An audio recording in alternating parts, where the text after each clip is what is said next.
Здравствуйте, я Александр Сагайдаков, и мы с вами сейчас делаем обзор стальной парусно-моторной яхты 67 футов, построенной на верфи Черноморские яхты, где я являюсь ее директором и владельцем. Длина этой лодки 20 метров 670 миллиметров, ширина 5800, осадочка 2800, высота мачты 24 метра. У нее мощный двигатель, 215 лошадиных сил Perkins, 18-киловаттный дизель-генератор и очень много другого оборудования. Надстройка из алюминия, покрашена красками All Grip. Начнем с каких-то замечаний. У нас был предыдущий обзор, который делал Александр Столичук, которому яхта эта понравилась, мы с ним общались. Появились сейчас две шлюпбалки для того, чтобы мы могли нести большую шлюпочку со своей досточкой под подвесной двигатель. Вот. Ну, все остальное не поменялось. Я единственное, что перешил тент.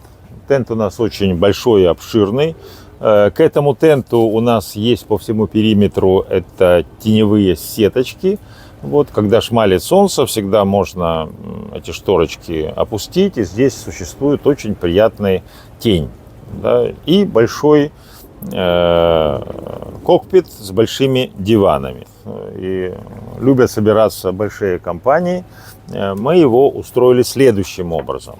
У нас эти столы могут раскладываться в один общий большой стол, где можно сидеть за периметром много, плюс еще ставится, ну, по крайней мере, сиденье, и здесь мы берем пуфик, ставим, абсолютно свободно помещается 10 человек.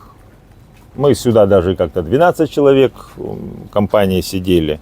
Выходит музыка, удобно приносить на стол, и в то же время, если небольшие, скажем так, 4 человека, то абсолютно удобно. Ну и на проходе нет стола, удобно держаться за ручки в плохую погоду, когда нужно ходить. С нашей точки зрения это удобно.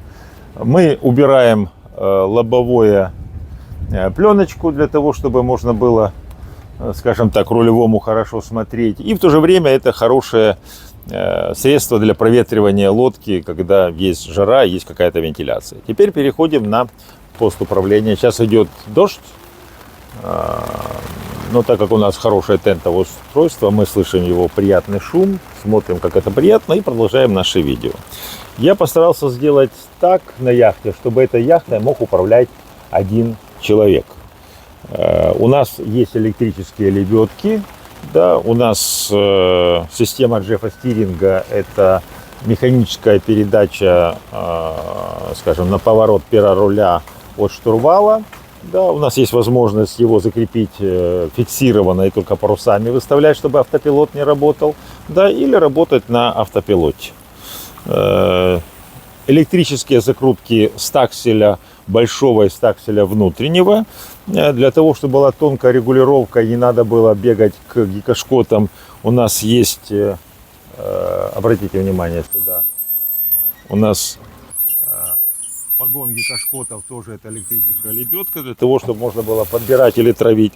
И в то же время у нас есть возможность электрической лебедочкой работать на выборку гикошкотов, либо работать на стаксель-шкотах. Да? То есть я, не сходя с этого места, включаю, например, большой стаксель, раскручиваю стаксель-шкоты на большую лебедочку, и кнопочками одной рукой у меня работает лебедка, которая выбирает стаксель-шкоты, и стаксель-шкоты раскручиваются. И я, собственно говоря, с этого места абсолютно спокойно настраиваю этот парус. Грот у нас со сквозными латами, большой в парк-авеню. Лебедочка находится возле мачты.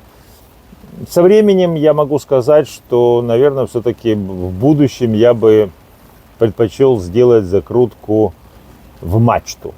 Современные системы хороши, скажем так, и тогда вообще, скажем, вопросы рифинга паруса, они становятся, ну, совсем простыми. Сейчас дождичек закончится, мы пройдем на нос. Вот здесь мы видим удобный пульт управления. Мы видим сейчас кнопки, которые достаточно подробно все показывают. На вопрос о том, как там окоченевшие пальцы засовывать, тыкать, ничего не надо тыкать. Если вам сильно тут окоченевшие пальцы, идите во внутренний пост управления с горячим чашкой кофе, теплыми пальцами. В то же время здесь, вот вы сейчас видите, как достаточно удобно я нахожусь на этих кнопках, я управляю автопилотом, до всего дотягиваюсь, и у меня есть отдельная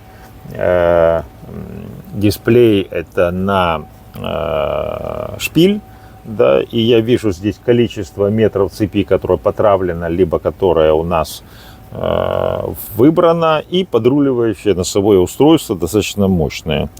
Я переделал этот пульт управления в этом году, он у нас был большое фортепиано, вот, но мешало сидеть, и не так располагались кнопки, как я считаю нужным. Поэтому переделали в этом году полностью панель управления эту и на соседнем посту. Ну и в то же время теперь стало намного удобнее.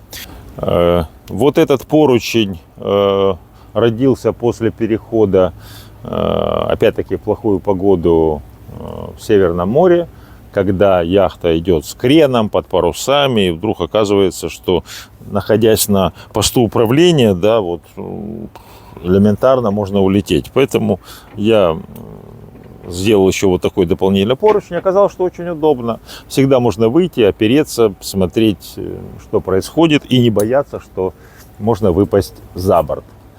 По тентовому устройству я хочу добавить, я переварил стойки, я поставил стационарные жесткие стойки для того, чтобы в любую погоду, и в непогоду в том числе, тент не раскачивался, потому что тентовое устройство, оно раскачивалось, потом сварка рвалась. Сейчас мы точно знаем, что ничего у нас не рвется, и достаточно все энергично. Сзади мы видим гидравлический трап, который опять-таки дистанционно выдвигается. Мы сейчас видим, как достаточно удобно это выход на пирс.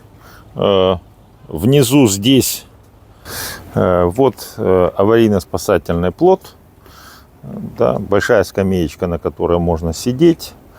Мы видим береговое питание, душ,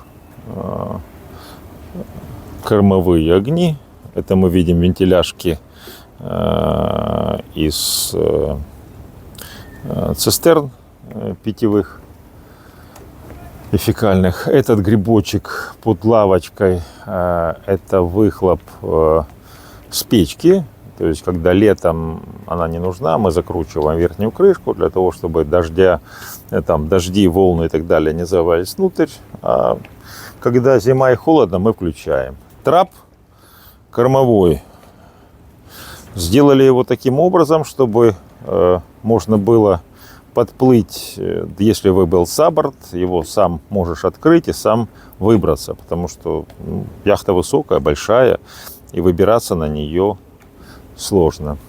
Здесь, если вдруг будет замечание, что яхта пыльная и грязная, хочу сказать, ее мыли, но так как мы находимся здесь, на территории судостроительного, судоремонтного завода, то большое количество пыли, пескоструя, краски, шума, все как в заводе. Поэтому это, конечно, минус. Но в то же время хочу вам сказать, что это, наверное, на Черном море самое безопасное место с точки зрения стоянки яхты зимой без владельца. Мы сейчас с вами проходим в нос. Начнем с носа.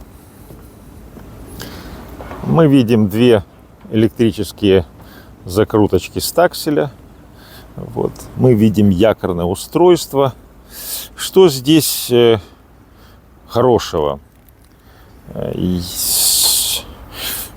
Я варил вот из 8-миллиметровой нержавеющей стали, варил такую лыжу вниз для того, чтобы когда цепь выходит грязная, да, вместе с якорем наверх, чтобы по тиковой палубе грязь не была, то есть элементарно смыть водичкой, и вся грязная вода, отмыв цепи, уходит за борт. И тиковая палуба у нас остается чистая. Вот это у нас разъем под пресную воду, то есть воткнули разъемчик, и под давлением водичка поливает грязную цепь. Вход у нас с вами здесь есть форпик.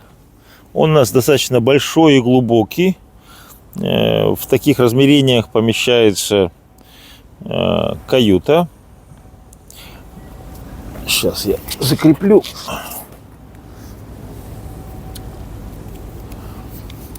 Ну, всякая всячина у нас здесь есть. Мы видим, что здесь места достаточно. Что касается веревок, почему они висят у меня на крючках?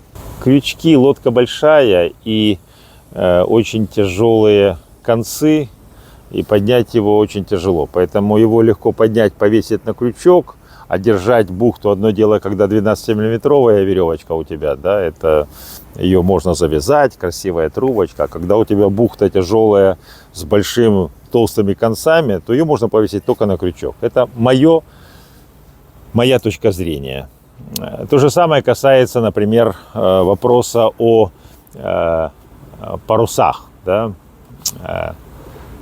Как поменять паруса? Ну, хочу заметить, что на большой яхте паруса не очень тяжелые, и они огромные, поэтому ни о какой замене, ни о каких запасных парусах речи быть не может. Единственное, что у нас здесь в форпике находится гинакер и маленький совсем штормовой стаксель, который поставить вряд ли возможно, потому что зарифить можно всегда. Вот у нас внутренний стаксель, который из жесткой ткани, который всегда можно разопутить на небольшой лоскутик. Вот он, штормовые паруса. А по весу могу сказать так. Например, грот, чтобы занести на яхту, требуется 5 человек. Стаксель, когда заносили, ставили сюда, 4 человека, кису с трудом тащили, кряхтели. То есть о какой замене парусов в море может идти, где хранить такие паруса и как его поменять, такой тяжеленный парус? Хранить надо правильно, смотреть на прогноз погоды правильно, вовремя рифиться, да, и не допускать, чтобы паруса рвались. Еще в этом году я поставил спинакер-гик. На яхте не предусмотрен спинакер-гик, но для несения большой генуи, скажем, на бабочке попутным курсом, необходим гик. Вот я его поставил, потому что действительно штука нужная, всегда его можно поставить. Ну уж не говорю про то, что иногда его можно использовать как кран-балку, если надо что-то поднять на лодку. Переходим к мачте.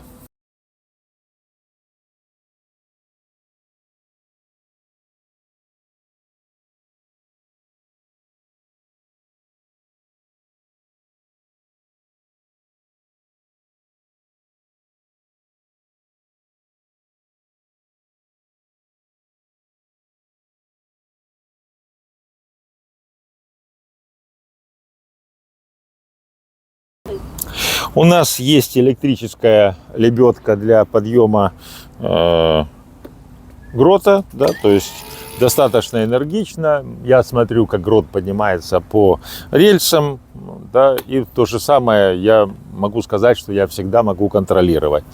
Это у нас площадочка, да, по которой я взбираюсь, потому что парусов много, надо забраться наверх, чтобы было удобно, чтобы можно было расчехлить лейзи джек, чтобы можно было его потом залезть, поставить. Ну, еще раз хочу сказать, что есть свои минусы, когда у вас грот находится на рельсах, хочешь сквозные латы, будь уверен, что надо лезть наверх, цеплять. Что касается взятия рифов, у нас есть, выходят из яка концы на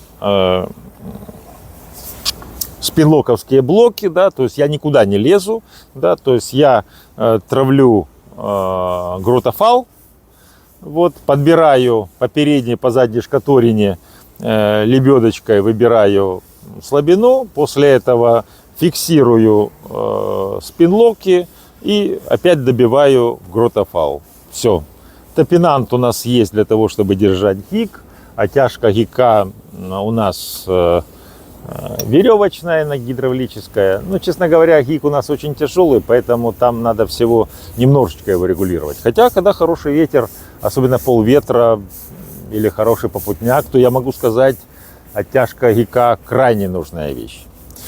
И еще мы с вами видим, я сейчас натянул, изготовили мы сетки, теневочки на все остекление. Остекление большой площади, и во время жары, конечно же, стекла нагреваются и внутри жарко. После того, когда мы пошили теневочки, они находятся, все, жары нет, комфорт внутри, нам нравится.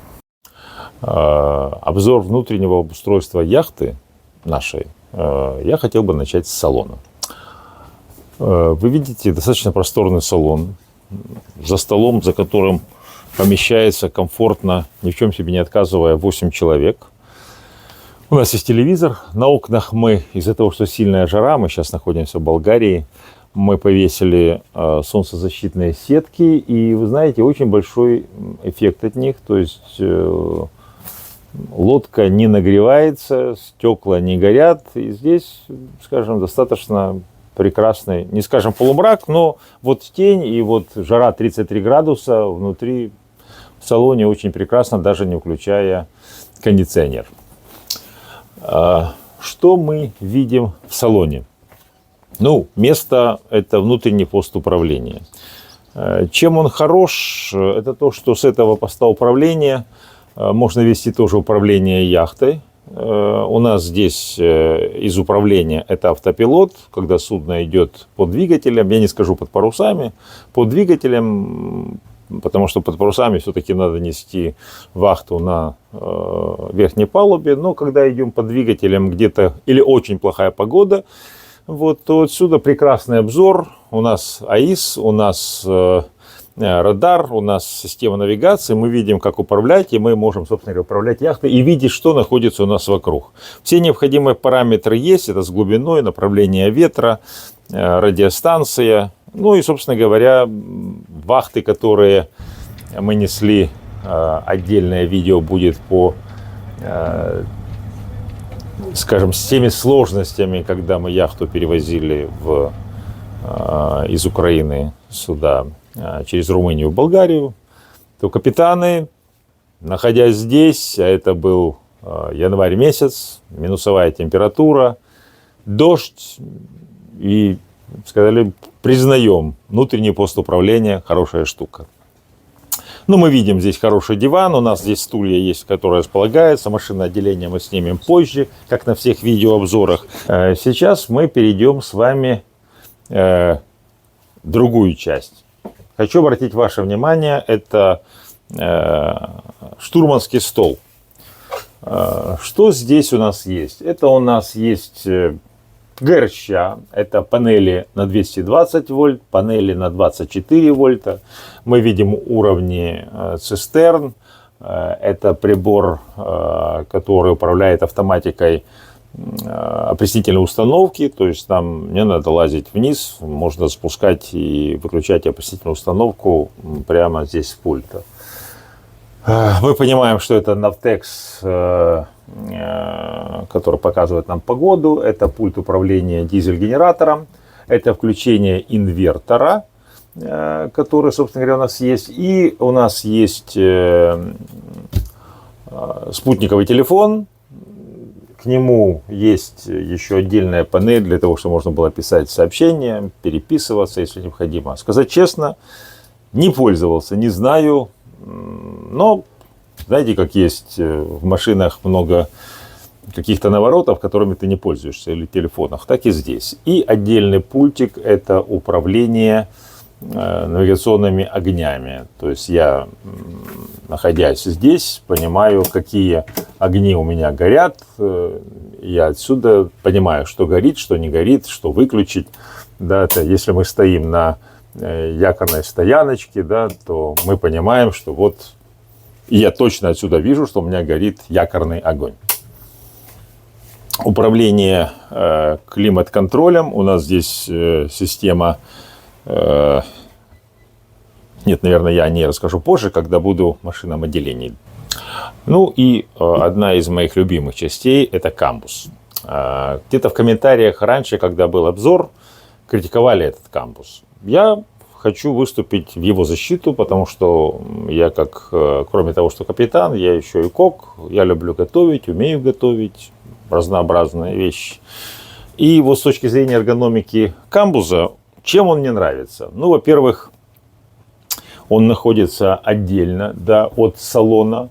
И если с салона мы убрали грязную посуду или мы подаем еду, в салоне сидят, и вот эти горы грязной посуды, бегать туда-сюда, этого нет. И в то же время, когда за приготовлением еды включить передачу, интернет, смотреть и готовить, собственно говоря. Что касается обустройства камбуза. Скажем, кофе и эта часть с кофейными чашками, часть чайных, чашки отдельно, бокалы каждый в своем гнезде стоят, то есть во время шторма мы не боимся. То же самое касается всех наших тарелочек, которые лежат на своих местах, микроволновочка, печка, которая работает от электричества, и духовка, и печка, и вытяжка на 24 вольта. Вот, большой объем у нас есть внутренний для хранения, просто огромный для хранения там картошки, лука, воды, больших запасов, если необходимо. И большое количество шкафчиков, которые очень удобны, в которых хранятся большие вещи. И холодильник. Он у нас состоит из холодильника и 2 морозильных камер. Эта морозильная камера может работать и как холодильник. Чем он хорош? 220 вольт он автоматически работает от 220 вольт. При выключении питания 220 вольт он у нас переключается и работает от 24 вольт. Под поелами у нас находится блок сервисных батарей. У нас их 4 группы по 230 ампер-часов 24 вольта. Там же находится мастер-вольт зарядное устройство. И в этой части находится водоотливная помпа с носового блока. Хочу заметить, что у нас водонепроницаемых переборок несколько. То есть это таранная переборка в носу отдельно, которая герметична. Потом у нас машинное отделение, это вываренная из металла переборка, которая носовая и кормовая, которая полностью делает водонепроницаемым машинное отделение. И поэтому у нас одна помпа находится перед переборкой машинного отделения, автоматическая водоотливная, одна автоматическая помпа в машинном отделении и одна за кормовой переборкой в каюте экипажа находится еще водоотливная помпа, которая работает автономно. Здесь же очень удобно это переключение фекальной цистерны, если необходимо выдать ее на берег. Вот. И, собственно говоря, большое место для крепления внизу. Что касается по камбузу, еще раз хочу сказать, мне нравится, не только мне. Здесь готовили, скажем так, и капитаны, которые были со мной в переходе. Все этим камбузом довольны. Ручки во время плохой погоды позволяют держаться. Ну, единственное, что я еще здесь не сделал съемный упор для ног, потому что когда мы идем с креном на правый борт, понятное дело, что необходимо во что-то упереться для того, чтобы можно было делать. Но делать его надо съемным из тика. Ну, наверное, это будет удобно. Ну, как мы делаем специальные доски закладные на кроватях в каютах для того, чтобы не падать, да, ну это же вооружаемые вещи. То же самое здесь надо делать вооружаемую вещь. Сейчас я хочу показать вам каюту владельца.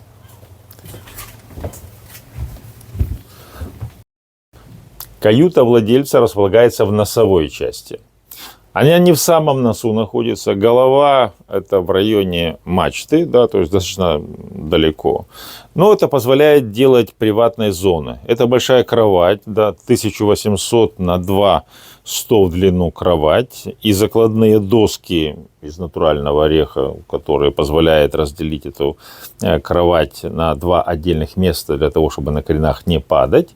Вот. Со своим телевизором, опять куча шкафчиков, диванчик для того, чтобы можно было посидеть, либо если это с нами будет внучка, то всегда можно расположить ее здесь рядышком с нами, если в корме будет много гостей. Еще есть вещь, которая нам очень нравится.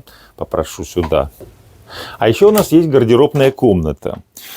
Чем она хороша с нашей точки зрения, да, потому что на яхтах в каких-то шкафчиках развешаны вещи. Здесь у нас есть большое количество шкафов для того, чтобы сложить как личные вещи каждого, так и отдельно простыни, наволочки.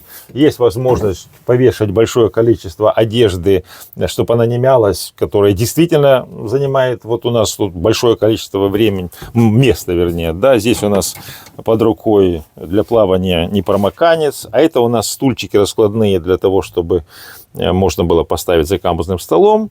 Ну и, скажем так, место для сапог, для обуви, для того, чтобы это было не разбросано по яхте.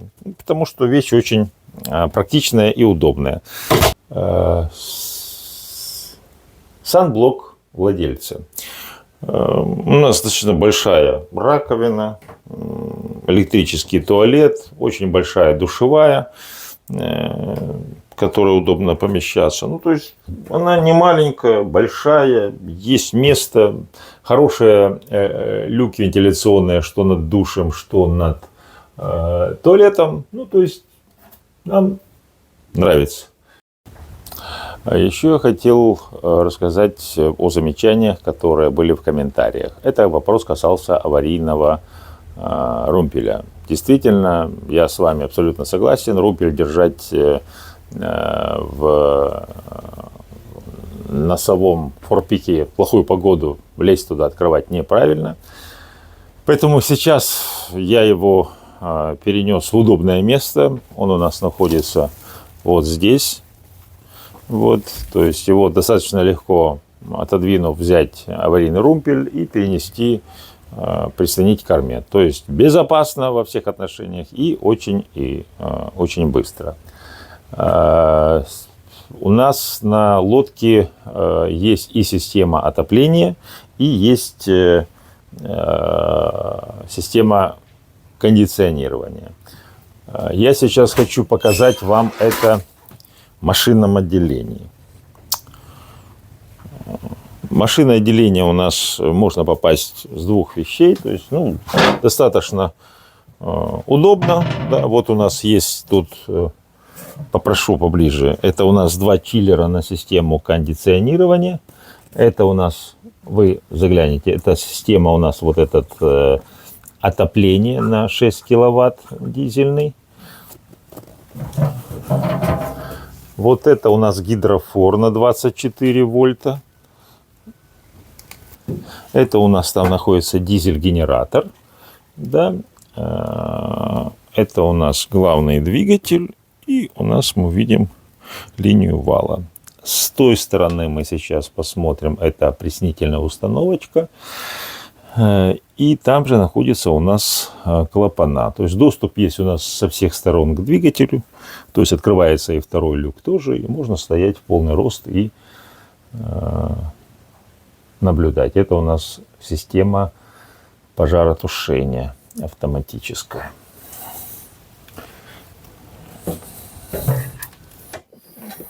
На яхтах, которые мы строим, машинное отделение находится у меня в центре салона.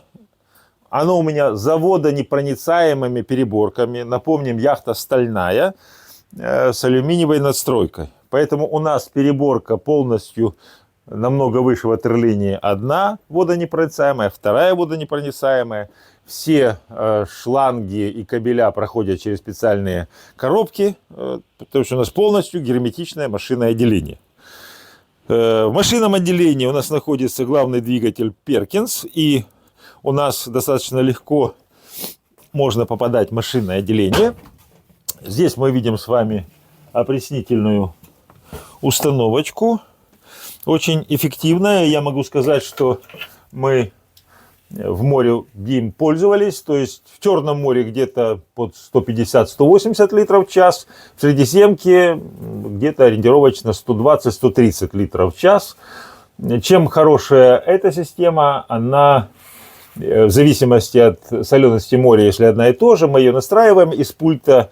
На штурманском столе мы можем включать и выключать ее. И самое главное, здесь происходит автоматическая промывка, то есть не надо в машинном отделении сидеть для того, чтобы промывать эти колбы. Доступ к двигателю достаточно легкий. Мы видим здесь у нас вот так вот, да, вот это у нас находится гидрофор 24 вольта, это у нас система кондиционирования, это 2 чиллера. И вот это наш любимый отопитель, который дает нам тепло. Мы видим, здесь у нас находятся фильтра, как вы видите, достаточно удобно. Это вытяжной вентилятор, который вытягивает воздух из машинного отделения. 2 топливных танка у нас по 900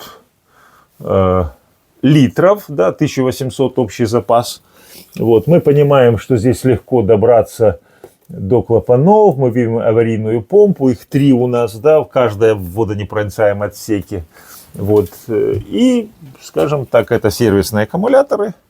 Это что касается здесь. Теперь что касается доступа.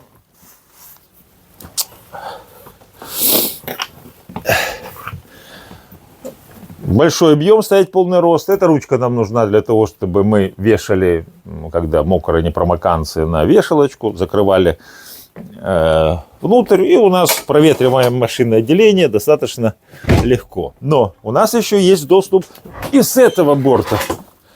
И мы видим, что с этого борта тоже легко добраться. То есть у нас достаточно вокруг двигателя в машинном отделении возможностей добраться. Так вот, как устроено, мы сейчас видим, видите, большое количество больших труб. У нас по трубам течет антифриз, который в зависимости от того, отопление включено или система кондиционирования. Вот здесь у нас электромеханический клапан, который переключает либо на отопление, либо на охлаждение. И тогда по трубам бежит либо охлажденный до минусовых температур антифриз, который потом доходит до каждого блока каюты, дует холодный воздух, который автоматически выставляете, какая должна быть температура. Либо то же самое, когда включается печка, переключается, и тогда уже горячий антифриз опять-таки идет по трубам, и опять уже сухой горячий воздух идет по каютам. Могу сказать, что печка очень эффективная. Скажем, при температуре минус 9, минус 10 за бортом, внутри 22 градуса, и то мы не делаем ее на полную мощность. То есть комфортно, шорты, футболка, очень комфортно. Сейчас мы с вами перейдем в кормовой блок. Мы перейдем с вами в кормовой блок. Мы видим большое количество различных удобных ручек, за которые во время плохой погоды можно хвататься и держаться. Кстати, обратите внимание, у меня вынесены автоматы на лебедки электрические возле входа, чтобы можно было очень быстро, удобно, если вдруг перегрузка была и автомат отщелкнулся, всегда можно взвести его заново. А сейчас мы с вами перейдем в кормовой блок.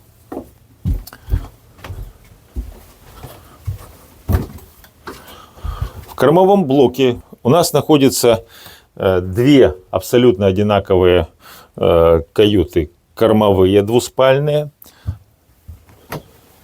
Они имеют размер 1600 на 2100, свой отдельный платяной шкаф, и в каждой каюте есть свой санузел, который, собственно говоря, Есть умывальник, туалет и душ. Душ у нас шторка.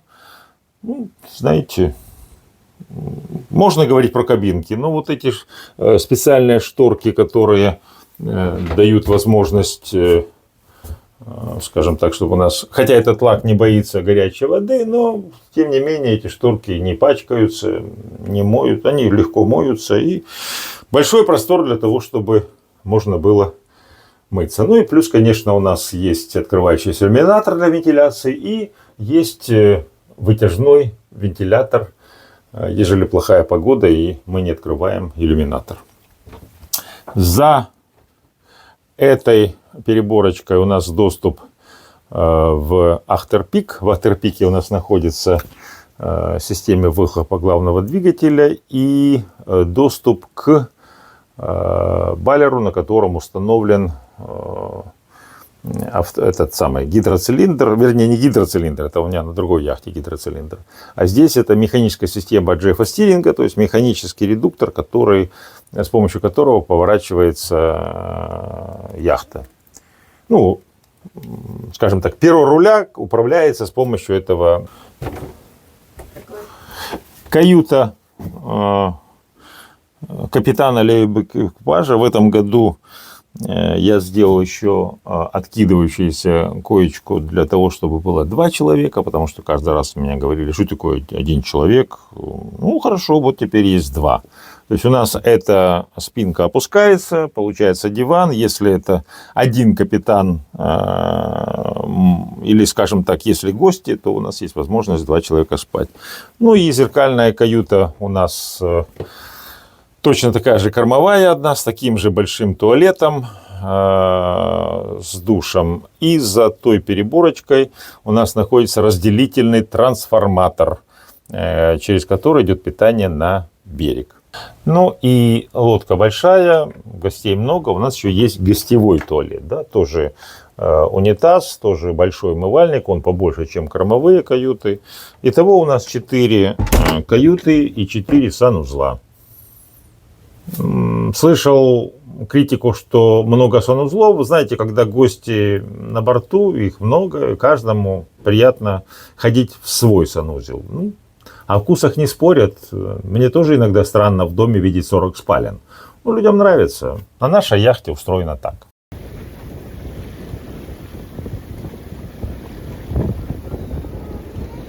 Мы закончили с вами обзор парусной яхты С. Сейчас мы находимся в цеху рядышком с парусной яхтой из алюминиево-магниевого сплава 17 метров, которая готова спуститься на воду. Мы ее готовим на выставку в Дюссельдорф. Хочу сказать всем заинтересованным яхтсменам, что строить яхты мы будем сейчас исключительно из АМГ. Мы готовимся разместить производство таких яхт по этим проектам, по нашим проектам, как моторных и парусных, в Европе. Поэтому заинтересованные люди вот в таких яхтах, которые, скажем так, кастомные полностью, да, это если мы пользуемся терминологией, я бы сказал, индивидуальные постройки по индивидуальному заказу, по индивидуальным планировкам и высочайшим качеством. Спасибо большое, ждем ваших комментариев.